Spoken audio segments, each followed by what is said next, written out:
the debate when we came up with this compromise was motivated by Metro Atlanta's problems. And we truly do have two Georgias. You've got Metro Atlanta and you got the rest of the state. And that's especially true on transportation because that's where the urgent transportation need is and the congestion. In 2008, the House and Glenn Richardson came up with a state 1% sales tax to go towards transportation that would be freed up from not having to only be roads and bridges or be spent equally in congressional districts. And they wanted to do a statewide plan to implement this. That did not pass. Part of it was personality fights between Casey Cagle and Glenn Richardson.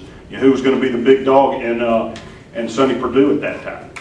The year after that, the Senate came up with a plan that was extremely flexible that allowed any counties that elected to bind together and have a regional splosh. You could form your own region.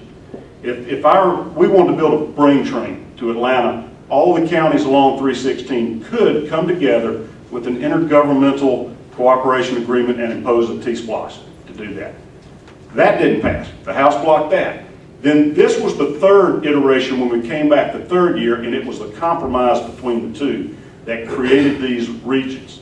And I believe, Bob alluded to it earlier, when everybody passed that, the assumption was the Atlanta metro region would most likely pass this tax because they had the most urgent congestion problems, and that it was unlikely that the outer regions would, but if their citizens felt there was an urgent enough need, contrary to Doug McKillop's views, thought there were necessities there in transportation, they could vote to impose a tax on themselves to fund it. And that's what we're here for, July 31st.